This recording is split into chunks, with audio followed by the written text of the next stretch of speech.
पहलगाम हल्ला आणि उद्या होणारं मॉक ड्रिल याच्या पार्श्वभूमीवर अंबाबाई मंदिराची सुरक्षा व्यवस्था वाढवली गेलेली आहे, अधिक कडक केली गेलेली आहे। प्रत्येक भाविकाची कसून तपासणी केली जाते आहे आणि मगच त्याला मंदिरात दर्शनाकरता सोडलं जात आहे। याविषयी आपल्याला अधिक सांगतायत आमचे कोल्हापूरचे प्रतिनिधी ज्ञानेश्वर साळोखे।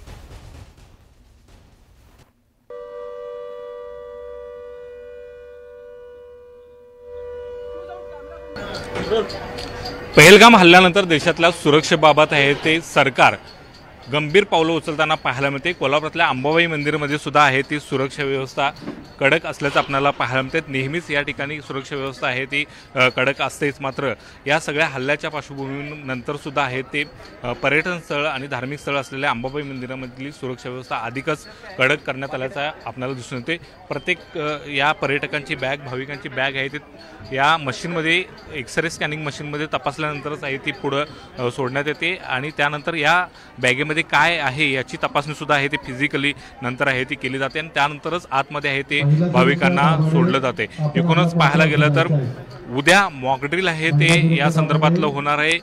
कशा पद्धतीने युद्धजन्य परिस्थितीला सामोरं जायचं या संदर्भातले आहे ते नागरिकांना त्याचे प्रात्यक्षिक आहे नागरिकांच्याकडून करून घेण्यात येणार आहेत। मात्र त्यापूर्वी पाहायला गेलं तर अनेक ज्या पर्यटन स्थळं असू दे किंवा अतिरेक्यांच्या हिट लिस्टवर असलेले ठिकाणं असू दे त्या ठिकाणावरची सुरक्षा व्यवस्था अधिकच कडक करण्यात आल्याचं आपल्याला पाहायला मिळते आणि कोल्हापुरातल्या अंबाबाई मंदिरमधली सुद्धा ही सुरक्षा व्यवस्था आपल्याला या ठिकाणी दिसून येते। पोलीस आहे ते 24 तास सतर्क या ठिकाणी असल्याचं पाहायला मिळते आणि पोलिसांच्या माध्यमातून प्रत्येक भाविकाचे आहे ते योग्य ती तपासणी करूनच त्यांना मंदिरामध्ये सोडलं जाते। यासोबतच मेटल डिटेक्टर सुद्धा आहेत ते या ठिकाणी कार्यरत आहेत, त्यातूनच सुद्धा आहे ते भाविकांची तपासणी केली जाते। यासोबतच एक्सरे स्कॅनिंग मशीनच्या माध्यमातून बॅगा आहेत त्यांची तपासणी करूनच त्या आतमध्ये सोडल्या जातात आणि एकूणच पाहायला गेलं तर या सगळ्या पार्श्वभूमीवरती पाहायला गेलं तर अंबाबाई मंदिरामधली सुरक्षा व्यवस्था अधिकच कडक केल्याचं आपल्याला दिसून येते।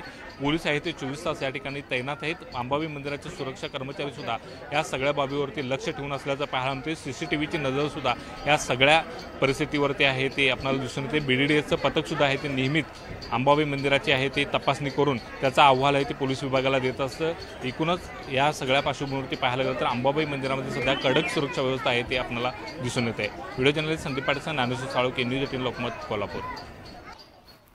भारतानं पाकिस्तान विरोधात मोठ्या निर्णायक लष्करी कारवाईला सुरुवात केलेली आहे, तशी तयारी तरी केलेली आहे। उद्या देशभरात 244 ठिकाणी मॉक ड्रिल केलं जाणार आहे।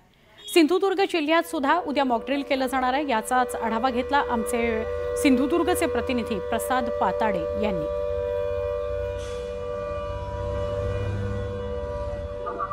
भारताने पाकिस्तान विरोधात मोठी निर्णायक भूमिका घेतली आहे। या ठिकाणी पाहायला गेलात तर मोठी लष्करी कारवाई करण्याची जी तयारी आहे ती भारताने दर्शवली। त्याची सुरुवात 7 मे रोजी होणार आहे। देशभरातील 244 ठिकाणी युद्धा दरम्यानचे मॉक ड्रिल करण्यात येणार आहे। आज केंद्रीय गृहसचिवांची राज्यांच्या गृहसचिवांसोबतची बैठक पार पडली। या बैठकीत उद्या 7 मे रोजी होणाऱ्या मॉक ड्रिल होणाऱ्या शहरांची यादी समोर आली आहे।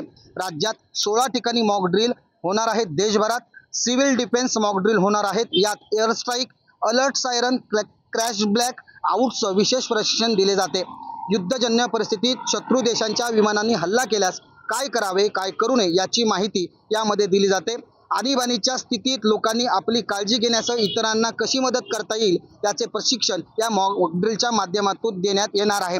समुद्र किनारपट्टी लगत असलेला रायगड, रत्नागिरी आणि सिंधुदुर्ग याही जिल्ह्यांमध्ये मॉक ड्रिल उद्या होणार आहे। मात्र याबाबत सिंधुदुर्ग जिल्ह्यात मॉक ड्रिल होईल का यासाठी जिल्हाधिकारी कार्यालयाशी संपर्क साधला असता याबाबत आपल्याला अद्याप कोणत्याही सूचना, परिपत्रक प्राप्त नसल्याची माहिती देण्यात आली आहे। कॅमेरा पर्सन योगेश खाडेसह प्रसाद पाताडे, न्यूज 18 लोकमत, कुडाळ, सिंधुदुर्ग। जौनपुर, उत्तर प्रदेश, लखनौ, श्रीनगर, जम्मू काश्मीर या वेगवेगळ्या भागांमध्ये मॉक ड्रिल केलं जाणार आहे। जसं मी सुरुवातीला म्हटलं की देशभरामध्ये 244 ठिकाणी मॉक ड्रिल केलं जाणार आहे आणि महाराष्ट्राचा फक्त विचार केला तर 16 ठिकाणी मॉक ड्रिल केलं जाणार आहे। बघा, ही 4 दृश्य एका वेळेला दाखवतोय। मॉक ड्रिलची तयारी सुरू आहे आणि 4 वेगवेगळ्या राज्यांमधली ही दृश्य आहेत। उत्तर प्रदेश आहे, जम्मू काश्मीर आहे, जम्मू काश्मीरच्या शाळेमध्ये मॉक ड्रिल करण्यात आलं। भारत पाकिस्तानचा जो तणाव आहे त्याच्या पार्श्वभूमीवरची जी युद्धजन्य परिस्थिती आहे त्यावर नागरिक आणि यंत्रणा दोन्हीही सतर्क राहाव्यात म्हणून हे मॉकड्रिल घेतलं जात आहे। बघा, उत्तर प्रदेश जौनपूर इथली पहिली दृश्य, उत्तर प्रदेश लखनौ इथली दुसरी दृश्य, श्रीनगर काश्मीर इथली तिसरी दृश्य ही मॉकड्रिलची तयारी सुरू आहे आणि जम्मूमध्ये एका शाळेत मॉकड्रिलची तयारी घेतली गेली।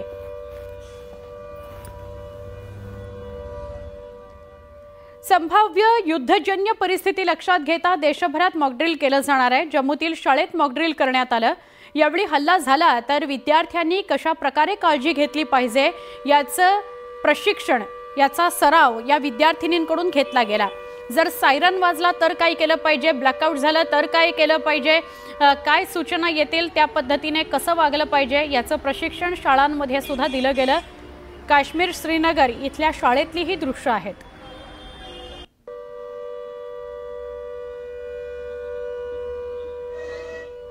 कंडीशन ऐसी आ रही है तो बच्चा कैसे अपने आप को सिक्योर करेगा वो हम उनको जानकारी दे रहे हैं। वीडियो दिखा रहे हैं, हम उनको ड्रिल भी करवा रहे हैं, ड्रिल दी जा रही है, उनको करवाई जा रही हैं। कैसे छुपना है, डेस्क के नीचे कैसे छुपना है, लेटना कैसे है, अगर ब्लास्ट हो रहे हैं ऊपर, अगर फायरिंग हो रही है तो जितना वो अपने आप को प्रोटेक्टिव एरिया में ले जाएंगे उतना ही वो अपने आप को सिक्योर करा पाएंगे, बचा पाएंगे।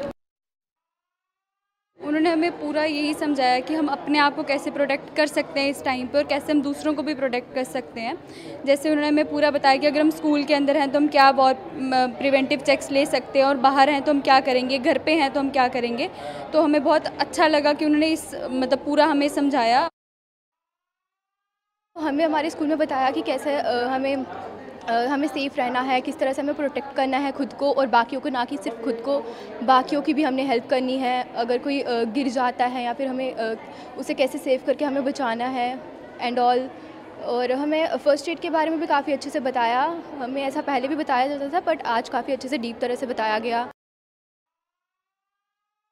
हमें ये सिखाया जा रहा है कि सबसे पहले तो हमें वहाँ पर ऐसा नहीं है कि जब वॉर हो जाए तो हम घबरा जाएं बहुत ज़्यादा।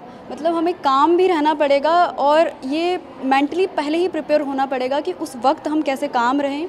और हालांकि सिचुएशन तो थोड़ी सी ज़्यादा ही ख़तरनाक ही होगी लेकिन तब भी हमें इंटेलिजेंटली चीज़ों को करना है, हैंडल करना है।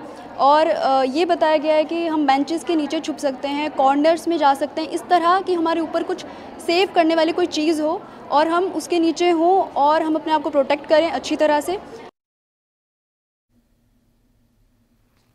भारत आणि पाकिस्तानमधील तणावाच्या पार्श्वभूमीवर देशभरात मॉकड्रिल घेतलं जाणार आहे। जम्मू काश्मीरच्या विविध भागात मॉकड्रिलला सुरुवात झाली आहे।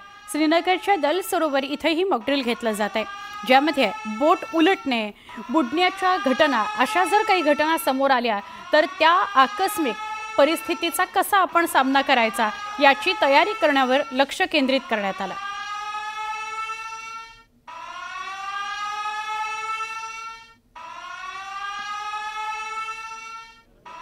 तर मॉकड्रिलच्या पार्श्वभूमीवर दिल्लीच्या कॅनॉट प्लेसमध्ये हनुमान मंदिरामध्ये पूर्ण तयारी जय्यत करण्यात आलेली आहे। हनुमान मंदिरामध्ये मॉकड्रिल कसं केलं गेलं त्याची तयारी पूर्ण झालेली आहे। उद्या हे मॉकड्रिल नवी दिल्लीमध्ये केलं जाईल। कॅनॉट प्लेसला हनुमान मंदिर आहे, तिथं मॉकड्रिल उद्या केलं जाणार आहे। आधी दल सरोवर आपण बघत होतो, दल सरोवरामध्ये जर बोट उलटली तर काय करायचं आणि त्यानंतर आपण नवी दिल्लीतली कॅनॉट प्लेसची ही बघितली परिस्थिती।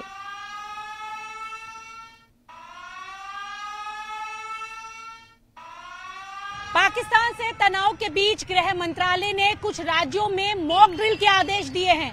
1971 के बाद मॉक ड्रिल का आदेश दिया गया है और जिस तरीके से पाकिस्तान के साथ तनाव की स्थिति चल रही है उसको देखते हुए अगर आप यहाँ पर देखें तो मॉक ड्रिल की जो तैयारियां हैं वो देश की राजधानी दिल्ली में भी शुरू कर दी गई है, क्योंकि कुछ राज्यों में मॉक ड्रिल किया जाएगा। उसको लेकर गृह मंत्रालय की तरफ से आदेश दिया गया है। आज दिल्ली में शाम 4 बजे दिल्ली की मुख्यमंत्री रेखा गुप्ता और एलजी के बीच मॉक ड्रिल को लेकर एक बड़ी बैठक होने वाली है। उसमें तय किया जाएगा कि मॉक ड्रिल कहां पर होना है, क्योंकि 7 मई को कुछ राज्यों में मॉक ड्रिल का आदेश दिया गया है। और आपको एक बार फिर से बता दें कि 1971 के बाद ये मॉक ड्रिल का आदेश दिया गया है और जिस तरीके से अभी स्थिति बनी हुई है और उसको लेकर चाक चौबंद प्रबंध भी सभी राज्यों में करने का आदेश दिया गया है। और इस मॉक ड्रिल के माध्यम से हवाई हमले की चेतावनी देने के लिए सायरन का एक ड्रिल किया जाएगा ताकि किसी भी तरीके की इमरजेंसी की स्थिति होती है तो खुद को कैसे सुरक्षित रखना है, दूसरों को कैसे सुरक्षित रखना है, इसको लेकर मॉक ड्रिल